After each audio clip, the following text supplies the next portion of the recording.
അപ്പൊ എല്ലാവർക്കും ജൊവീന ജുവൽ വണ്ടേഴ്സ് വ്ലോഗിലേക്ക് സ്വാഗതം.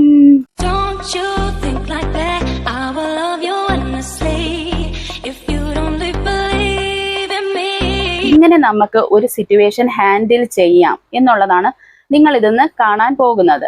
അതായത് എൻ്റെ ഹസ്ബൻഡ് ഞാനുമായിട്ടുള്ള ഒരു ഇൻസിഡന്റ് കഴിഞ്ഞ വീഡിയോയിൽ ഞാൻ പറഞ്ഞിരുന്നു. അപ്പോൾ എനിക്ക് അതൊന്ന് ഒരു കമന്റ് വന്നു, ഒരു കുട്ടിയുടെ കമന്റ് വന്നു, നിങ്ങൾക്ക് ഇവിടെ കാണാം.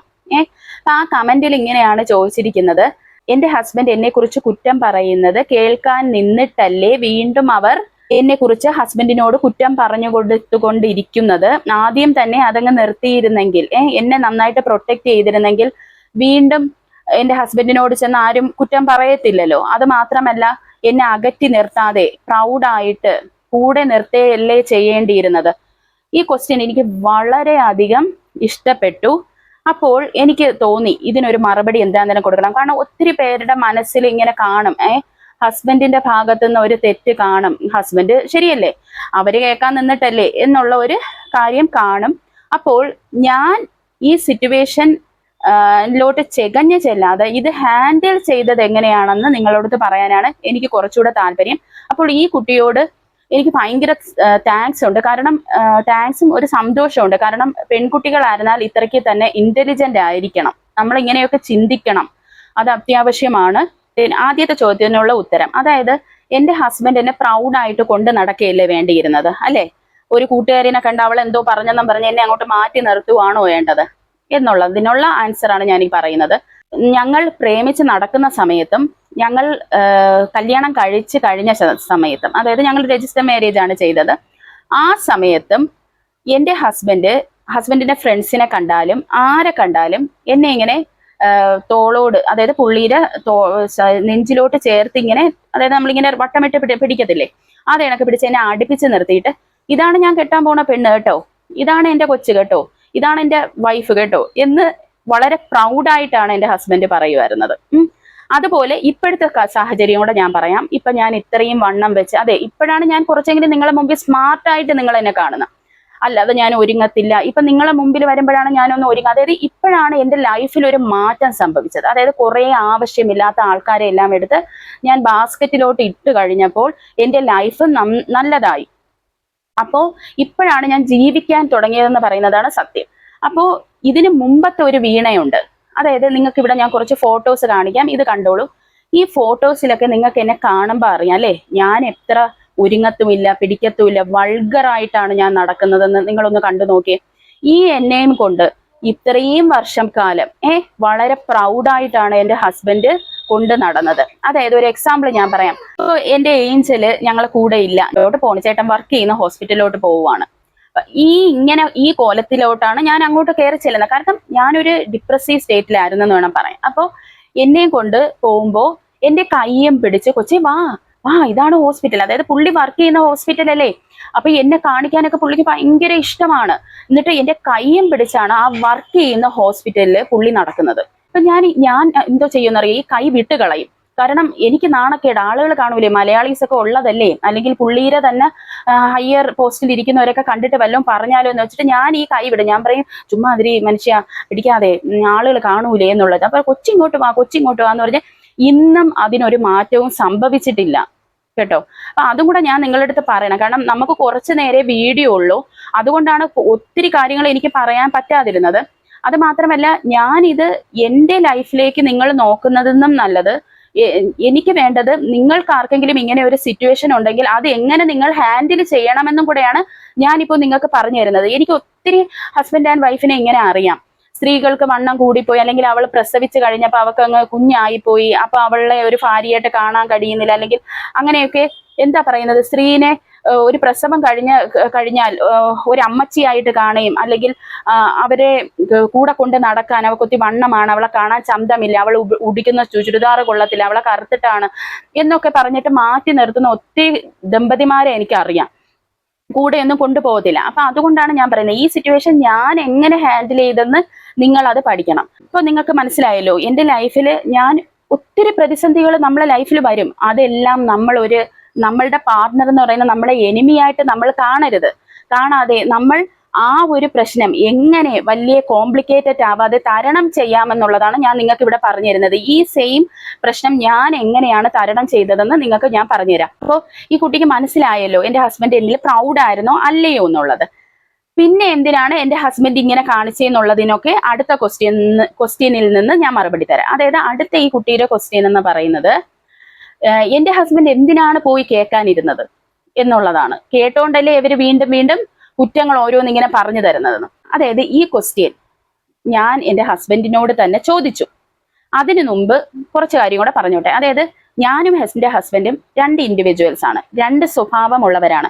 എൻ്റെ ഹസ്ബൻഡിന്റെ ക്യാരക്ടർ ഏകദേശം കുറച്ചൊക്കെ എനിക്കറിയാം, അതുപോലെ എൻ്റെ ക്യാരക്ടറും എൻ്റെ ഹസ്ബൻഡിന് ഏകദേശം അറിയാം. അപ്പോൾ എൻ്റെ ഹസ്ബൻഡ് എന്തുകൊണ്ടാണ് മാനിപ്പുലേറ്റ് ആയത് എന്നൊക്കെ മനസ്സിലാക്കാനുള്ള ഒരു ബോധം എനിക്കുണ്ട് അവിടെ. അപ്പോ അത് മാത്രമല്ല, ഞാൻ അന്നേരം എൻ്റെ ഹസ്ബൻഡ് എന്തിനാണ് അവിടെ പോയി ഇത് കേട്ടത്, അവരെ വായിരിക്കുന്ന കേട്ടത് എന്നുള്ളതല്ല അവിടെ ചിന്തിച്ചത്. ഞാൻ എൻ്റെ ഹസ്ബൻഡ് എന്നെ പ്രൗഡായിട്ട് കൊണ്ടു നടന്നതും എന്നെ സ്നേഹിച്ചതിനും ഒക്കെയാണ് ഞാൻ മുൻഗണന കൊടുത്തത്. അത് മാത്രമല്ല, ഞങ്ങളുടെ രണ്ടുപേരുടെ ഇടയിൽ വഴക്കുണ്ടാകുന്നത് വളരെ അപൂർവമാണ്. അതായത് ഒരു 6 മാസത്തിലൊരിക്കൽ അല്ലെങ്കിൽ ഒരു 4 മാസത്തിലൊരിക്കൽ അങ്ങനെയൊക്കെ വഴക്കുണ്ടാവും. അത് ഉണ്ടായാൽ തന്നെ അത് ഒരു 5 to 10 minutes അല്ലെങ്കിൽ ഒരു ഹാഫ് ആൻ അവർ 1 hour ഇതിനിടയ്ക്ക് അത് സോൾവ് ചെയ്യും. കാരണം നമ്മളുടെ ലൈഫിൽ പ്രോബ്ലംസ് ഞങ്ങൾ സോൾവ് ചെയ്യുന്നത് കോമഡിയിൽ കൂടിയാണ്. അതായത് ഇപ്പൊ ഞാൻ എന്തെങ്കിലും പുള്ളി ഒന്ന് ദേഷ്യപ്പെടുന്ന കണക്ക് വന്നാൽ ഞാൻ എന്തെങ്കിലും കോമഡി പറയും, ഞാൻ എന്തെങ്കിലും ദേഷ്യപ്പെടുത്തിരിക്കുവാണെങ്കിൽ പുള്ളി കോമഡി പറയും. അപ്പൊ നമ്മളത് അതങ്ങ് അവിടെ സോൾവ് ചെയ്ത് പോകണം. അപ്പൊ അങ്ങനെ വഴക്ക് കൂടാത്ത ഞങ്ങളുടെ ഈ ഒരു റൂമാണ് ഞങ്ങൾക്കുള്ള. ഈ ഒരു കുഞ്ഞു റൂമില് സമാധാനക്കേട് കൊണ്ടുവരണമെന്ന് ഞങ്ങൾക്ക് രണ്ടുപേർക്കും താല്പര്യമില്ലായിരുന്നു. അപ്പോ ഞാൻ പുള്ളിയുടെ അടുത്ത് ചോദിച്ചല്ലോ, എന്തിനാണ് ഈ പോയിരുന്ന് കേൾക്കുന്നത് എന്ന് ചോദിച്ചിട്ട് ഞാൻ ആ റിപ്ലൈക്ക് വേണ്ടി കാത്തിരുന്നില്ല. കാരണം എന്തിനാണ് എൻ്റെ ഹസ്ബൻഡിനെ ഞാൻ കോംപ്ലിക്കേറ്റ് ചെയ്യുന്നത് അവിടെ? ഞാൻ എന്തിനാണ് അദ്ദേഹത്തിനെ മുൾമുനയിൽ നിർത്തുന്നത്? അതിന്റെ ആവശ്യമുണ്ടോ? പുള്ളി എൻ്റെ ശത്രു ഒന്നും അല്ലല്ലോ, എൻ്റെ ഹാഫ് അല്ലേ, ബെറ്റർ ഹാഫ് അല്ലേ, അല്ലെങ്കിൽ എൻ്റെ സോൾമേറ്റ് എല്ലാമാണ് പുള്ളി. എൻ്റെ അച്ഛൻ, അമ്മ എല്ലാമാണ്. എല്ലാ സ്നേഹവും കൂടെ എനിക്ക് കിട്ടുന്നത്. അപ്പൊ ഞാൻ ഒരു പ്രതിസന്ധിയിൽ എൻ്റെ ഹസ്ബൻഡിനെ നിർത്താനായിട്ട് ഞാൻ ആഗ്രഹിച്ചില്ല. ഞാൻ പറഞ്ഞു, എന്തിനാണ് മറ്റുള്ളവർ പറയുന്നത് നമ്മളുടെ ഈ കുഞ്ഞു ഭവനത്തിൽ അല്ലെങ്കിൽ നമ്മുടെ ഇടയിൽ ഈ കുഞ്ഞു റൂമിൽ കൊണ്ടുവന്ന് നമ്മുടെ സ്വസ്ഥത കളയുന്നത്. പിന്നെ ഞാൻ പറഞ്ഞു, ഇനി ആരെങ്കിലും എന്തെങ്കിലും പറഞ്ഞാൽ അത് എൻ്റെ അടുത്ത് വന്ന് ചോദിക്കണ്ട. കാരണം അവരൊക്കെ ഛർദ്ദിക്കുന്നതിന് മറുപടി പറയാൻ എനിക്ക് താല്പര്യമില്ല. അതല്ലേ അത് അവിടെ കൊണ്ടങ്ങ് നിൽക്കും. അത് പിന്നെ അതുമായിട്ട് നമ്മൾ മുന്നോട്ട് ചിന്തിച്ചുകൊണ്ട് നടക്കണം. അല്ലെങ്കിൽ പിന്നെ ഇടയ്ക്ക് ആരെങ്കിലും പറഞ്ഞ് വല്ലതും വന്ന് പറയുന്ന അവരൊക്കെ ഇങ്ങനെ ഈ ബാഡ് ആയിട്ട് ഓരോ കാര്യങ്ങൾ കുശുമ്പും കുന്നായ്മയും പറയുന്ന കാര്യങ്ങൾ ഇനി ഉത്തരം കൊടുക്കാനോ ഞാനിരിക്കുന്നത് അല്ലല്ലോ. അല്ലെങ്കിൽ ഞങ്ങളുടെ നല്ല സമയങ്ങൾ എന്തിനാണ് ഇവർക്ക് വേണ്ടി നമ്മൾ സ്പെൻഡ് ചെയ്യുന്നത് എന്നുള്ളതാണ് ഞാൻ അവിടെ ചിന്തിച്ചത്. അപ്പോൾ ഞാനത് സോൾവ് ചെയ്താണ് പോയത്. അതാണ് ഞാൻ നിങ്ങളുടെ അടുത്ത് പറഞ്ഞത്, എങ്ങനെ ഞാൻ ഈ ഒരു സംഭവം ഹാൻഡിൽ ചെയ്തെന്നുള്ളതാണ് നിങ്ങൾ ഇവിടെ കണ്ടറിയേണ്ടത്. പിന്നെ എനിക്ക് ഈ മെസ്സേജ് അയച്ച കുട്ടിയുണ്ടല്ലോ, ഈ കുട്ടിയോട് എനിക്ക് പറയാനുള്ളത്, കുറെ കാര്യങ്ങൾ പ്രാക്ടിക്കൽ അല്ല. കാരണം ഞാനൊരു എക്സാമ്പിൾ പറയാം. നിങ്ങളുടെ ഒരു അടുത്ത സുഹൃത്ത് വന്നിരുന്ന് നിങ്ങളുടെ ഹസ്ബൻഡിനെ കുറിച്ച് കുറ്റം പറയുവാണ്.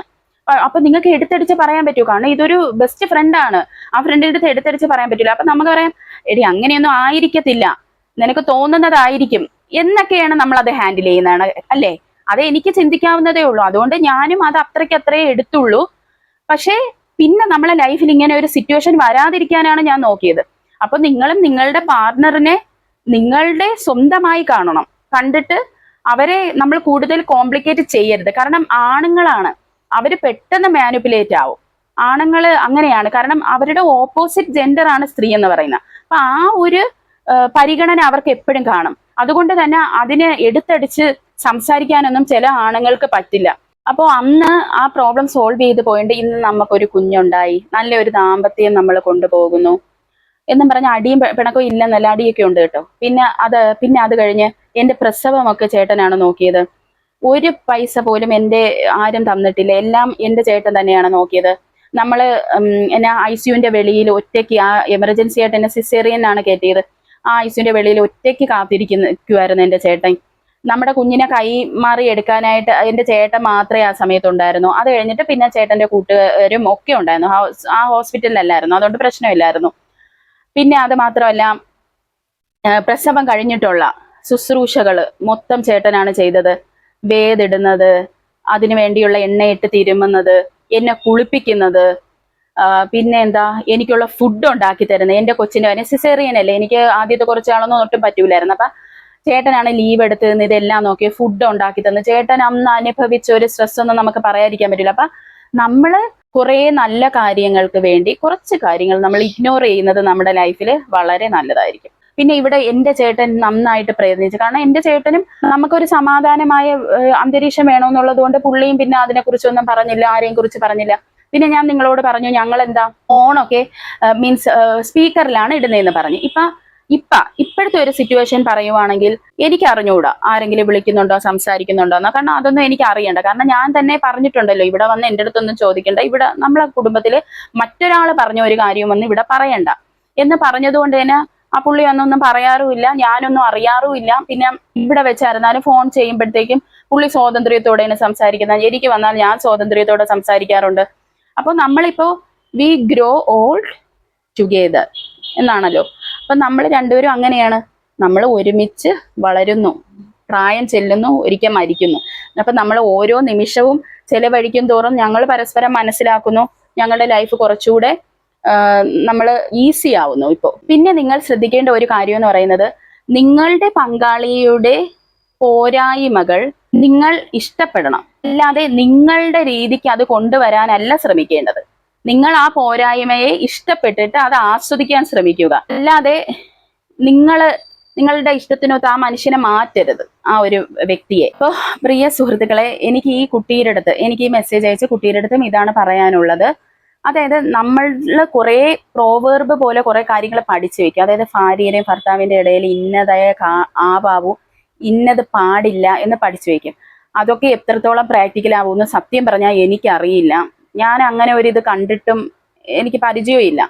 അപ്പോൾ നമ്മൾ ചെയ്യേണ്ടത് ഇത്രയേ ഉള്ളൂ, നമ്മൾ കുറേ കാര്യങ്ങൾ ഇങ്ങനെ പഠിച്ച് വെക്കാതിരിക്കുന്നതാണ് നല്ലത്. നമ്മൾ നാളെ ഒരു ലൈഫിലോട്ട് എത്തുമ്പോൾ കുറേ ആൾക്കാർ കൂടി നമ്മുടെ ലൈഫിൽ ഇട്ട് തരുന്ന കുറേ പ്രോബ്ലംസിനെ നമ്മൾ വളരെ സ്മൂത്തായിട്ട് അത് ഹാൻഡിൽ ചെയ്യാനായിട്ട് നോക്കണം.